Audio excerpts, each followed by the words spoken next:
बोलिए भारत माता की, भारत माता की, भारत माता की। गुड। जम्मू कश्मीर के लेफ्टिनेंट गवर्नर श्री मनोज जी सिन्हा, जम्मू कश्मीर के मुख्यमंत्री जनाब अमर अब्दुल्ला साहब, chief of army staff general Upendra ji Dwivedi, GOC-in-C northern command lieutenant general Prateek Sharma, GOC-15 को लेफ्टिनेंट जनरल प्रशांत श्रीवास्तव और हमारी आर्म्ड फोर्सेस के सारे ऑफिसर्स और मेरे बहादुर जवानों, सबसे पहले आतंकवाद और आतंकवादियों से लड़ते हुए हमारे जिन बहादुर जवानों ने अपनी शहादत दी है, उनकी शहादत को मैं नमन करता हूं, उनकी मैं स्मृति को नमन करता हूं। और साथ ही पहलगाम में जो निर्दोष नागरिक आतंकवादियों के द्वारा मारे गए हैं, उनकी भी स्मृति को मैं नमन करता हूं। मैं हमारे घायल सैनिकों के साहस को भी नमन करता हूं और ईश्वर से यह प्रार्थना करता हूं कि वह जल्द से जल्द स्वस्थ हो जाएं। मेरे दोस्तों, इन विषम परिस्थिति में आप सबके बीच आज आकर मैं स्वयं को बहुत ही गौरवान्वित महसूस कर रहा हूं। हमारे प्रधानमंत्री माननीय नरेंद्र मोदी जी के कुशल नेतृत्व और मार्गदर्शन में ऑपरेशन सिंदूर के दौरान आपने जो कुछ भी किया है, उस पर पूरे देश को गर्व की अनुभूति हो रही है। मैं अभी भले ही आपका रक्षा मंत्री हूं, लेकिन उससे पहले तो मैं भारत का एक नागरिक हूं। रक्षा मंत्री के साथ साथ मैं आज भारत के नागरिक के रूप में भी आप सबके प्रति आभार व्यक्त करने के लिए यहां मौजूद हूं। पहलगाम हमले के बाद हमारे जम्मू कश्मीर की जनता ने पूरी एकजुटता के साथ और पाकिस्तान और साथ ही साथ आतंकवादियों के प्रति जिस प्रकार से अपने गुस्से का इजहार किया है, मैं जम्मू कश्मीर की जनता का भी अभिनंदन करता हूं।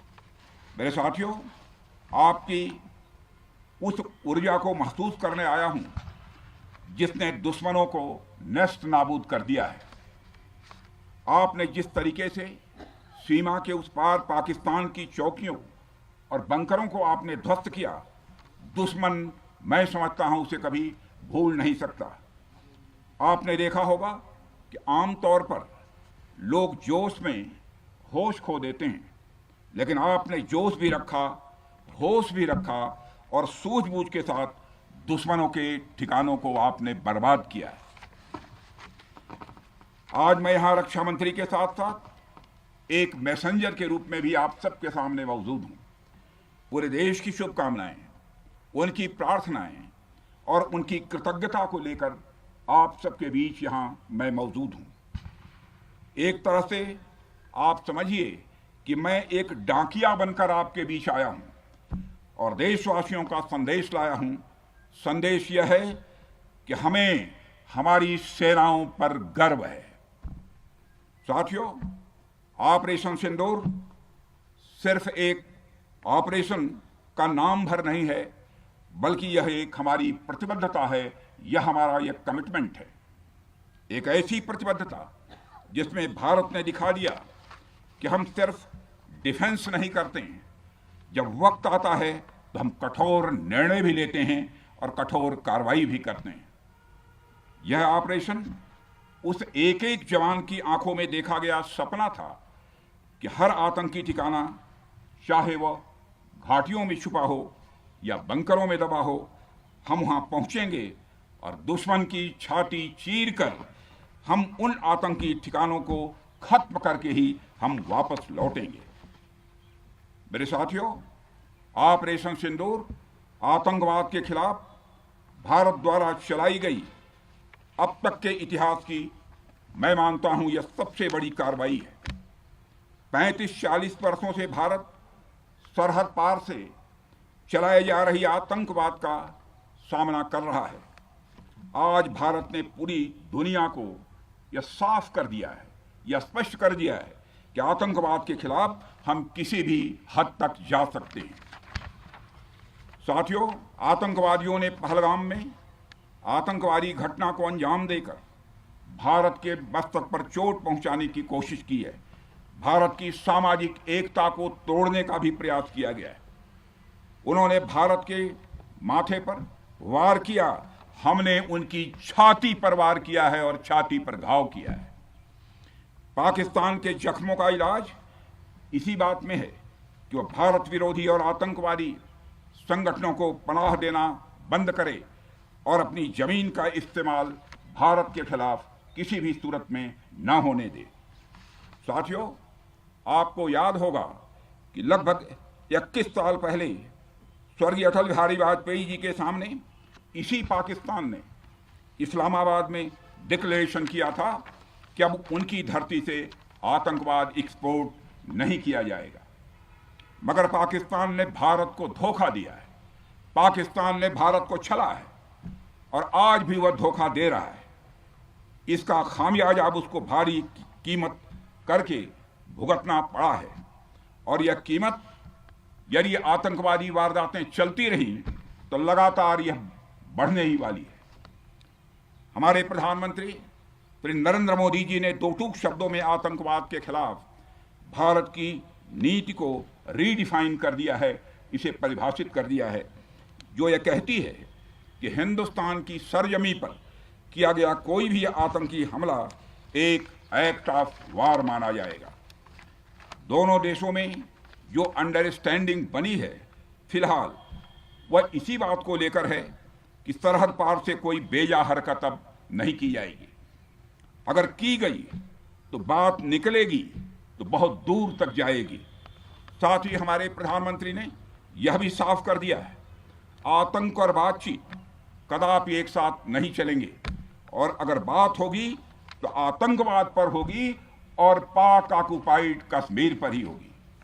साथियों, ऑपरेशन सिंदूर की कामयाबी ने पाकिस्तान में छिपे आतंकी संगठनों और उनके आकाओं को भी यह साफ बता दिया है कि वे कहीं भी अपने आप को महफूज और सुरक्षित न समझें। अब वे हमारे बहादुर भारतीय सेनाओं के निशाने पर हैं। दुनिया जानती है हमारी सेनाओं का निशाना अचूक है और वो जब वो निशाना लगाते हैं तो गिनती करने का काम वह दुश्मनों पर छोड़ देते हैं। साथियों, आज आतंकवाद के खिलाफ भारत की प्रतिज्ञा कितनी कठोर है इसका पता इसी बात से चलता है कि हमने उनके न्यूक्लियर ब्लैकमेल की भी परवाह नहीं की है। पूरी दुनिया ने देखा है कि कैसे गैर जिम्मेदाराना तरीके से पाकिस्तान द्वारा भारत को अनेक बार एटमी धमकियां दी गई हैं। आज श्रीनगर की धरती से मैं पूरी दुनिया के सामने यह सवाल उठाना चाहता हूं कि क्या ऐसे गैर जिम्मेदार और रोग नेशन के हाथों में परमाणु हथियार सुरक्षित हैं? मैं दुनिया के सामने यह सवाल खड़ा करना चाहता हूं। मैं मानता हूं कि पाकिस्तान के एटमी हथियारों को IAEA international atomic energy agency की निगरानी में लिया जाना चाहिए। मैं ये कहना चाहूँगा और साफ तौर पर कहना चाहूँगा। साथियों, हमारी सेनाओं हमारी सीमाओं पर अपनी मातृभूमि की रक्षा के लिए जिस तरह से आप सभी बिना रुके बिना थके दिन रात लगे रहते हैं वह अपने आप में अद्भुत है और अद्वितीय भी है। आपकी यही बातें हम सब भारतीयों के लिए मार्गदर्शक का कार्य करती हैं। यही कारण है कि मैं हमेशा आपसे मिलने के लिए उत्साहित रहता हूं ताकि आपके अंदर की ऊर्जा से हम सब भी कुछ प्रेरणा ले सकें। साथियों, आतंकियों ने पहलगाम में धर्म पूछकर हमारे निर्दोष लोगों को मारा। उसके बाद आपने जो जवाब दिया उसे पूरी दुनिया ने देखा है। उन्होंने यह नहीं सोचा कि आम नागरिकों ने उनका क्या बिगाड़ा है, उन्होंने ऐसा क्या किया है कि उन्हें मार दिया जाए। पर मैं यह कहना चाहूंगा, आतंकियों ने भारतीयों को धर्म पूछकर देख कर मारा, धर्म पूछ कर मारा, तो हमने आतंकियों को उनका कर्म देख कर मारा है। उन्होंने धर्म देखकर बेगुनाहों की जान ली, यह पाकिस्तान का कर्म था। हमने कर्म देखकर उनका खात्मा किया। यह हमारा भारतीय धर्म है। एक रक्षा मंत्री के रूप में मुझे आप सबको बेहद नजदीक से वर्षों से जानने का और समझने का अवसर मिला है। मैं आपके साहस और पराक्रम को तो जानता ही हूं, साथ ही साथ पहलगाम जैसी घटना के प्रति आपके गुस्से को भी मैं अच्छी तरह जानता हूं। साथियों, मुझे पता है कि पहलगाम के बाद आपके अंदर गुस्सा था, पूरे देश के अंदर गुस्सा था। मुझे पता है कैसा महसूस होता है जब धमनियों में बह रहा रक्त बेकाबू होने लगे। और मुझे इस बात की खुशी भी है कि आपने अपने गुस्से को सही दिशा देते हुए बड़ी बहादुरी और सूझबूझ के साथ पहलगाम का बदला लिया है। रही बात पाकिस्तान की, तो उसकी बात ही क्या करूं आपसे। वह देश तो मांगते मांगते अपनी जहालत से एक ऐसी हालात में आ गया है कि उसके बारे में यह भी कहा जा सकता है कि पाकिस्तान जहां भी खड़ा होता है वहीं से मांगने वालों की लाइन प्रारंभ हो जाती है। अभी आपने सुना ही होगा कैसे वह फिर एक बार इंटरनेशनल मॉनेटरी फंड IMF के पास कर्ज मांगने गया। वहीं दूसरी तरफ हमारा देश है कि हम आज उन देशों की श्रेणी में आते हैं जो IMF को फंड देते हैं ताकि IMF गरीब देशों को कर्ज दे सके। ऐसी स्थिति में हमारा यह भारत है। रामचरितमानस में स्वामी तुलसीदास जी ने लिखा है, जहां सुमतितः संपत्ति नाना, जहां कुमतितः विपत्ति निदाना।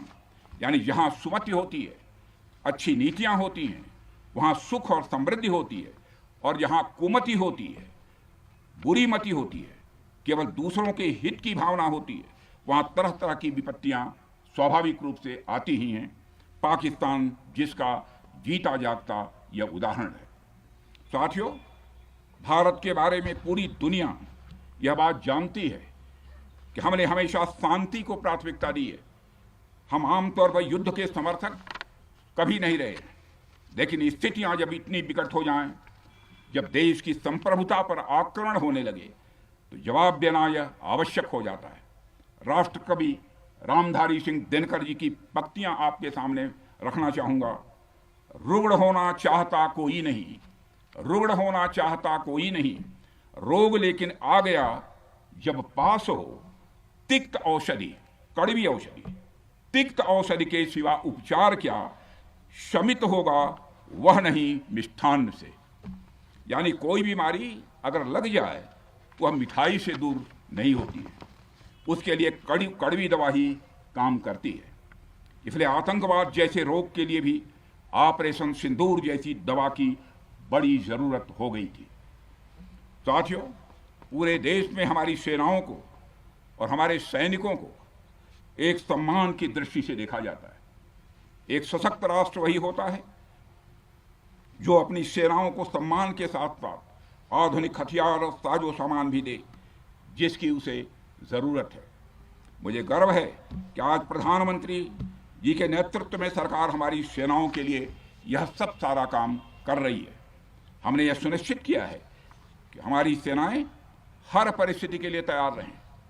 और मैं यहाँ पर army chief general Upendra Dwivedi ji को भी बधाई देना चाहता हूँ, क्योंकि बार बार मेरी चर्चा होती रही है और बार बार मैं यह पूछता हूँ कि जो भी आवश्यकताएं हैं उन आवश्यकताओं को पूरा करने के लिए हम पूरी तरह से तैयार हैं। और इसलिए कि इसके लिए हम वर्ल्ड क्लास बेहतरीन गुणवत्ता वाले साजो सामान अपनी सेनाओं को देने की कोशिश कर रहे हैं। आज आधुनिक राइफल्स, मिसाइल डिफेंस शील्ड और ड्रोन्स जैसी नई पीढ़ी के कई इक्विपमेंट को तेजी से भारत में ही बनाया जा रहा है। साथियों, इसके अलावा सीमावर्ती इलाकों में हमने जो काम किया है वो आप सब देख रहे होंगे। आज एलएसी और यलोसी पर भी कनेक्टिविटी है, वैसी पहले शायद कभी नहीं थी। हमने हर स्तर पर यह दिखाया है कि हमारी सरकार केवल युद्ध भूमि पर ही नहीं बल्कि व्यक्तिगत रूप से और पारिवारिक रूप के साथ अपने सेना के जवानों के साथ खड़ी है। साथियों, अंत में एक बार फिर आप सभी को आपके शौर्य और पराक्रम के लिए हृदय से हार्दिक बधाई देता हूं। मैं आपको यह आश्वासन देता हूं कि हमारे प्रधानमंत्री जी के नेतृत्व में देश की सरकार और देश की जनता हर कदम पर, हर स्थिति में आपके साथ कंधे से कंधा मिलाकर खड़ी है। मुझे पूरा विश्वास है कि आपके सहयोग से हम इस पूरे क्षेत्र में आतंकवाद का समूल नाश करेंगे, ताकि कल को कोई भारत की संप्रभुता के खिलाफ आंख उठाने की हिमाकत न कर सके। इसी आशा और विश्वास के साथ आप सबके शौर्य और पराक्रम की सराहना करते हुए और आप सभी को अपनी हार्दिक शुभकामनाएं देते हुए अपना निवेदन समाप्त करता हूं। बोलिए जय हिंद, जय हिंद। यहाँ का घोष वाक्य क्या है? इस भारत माता की जय है। क्या बात है।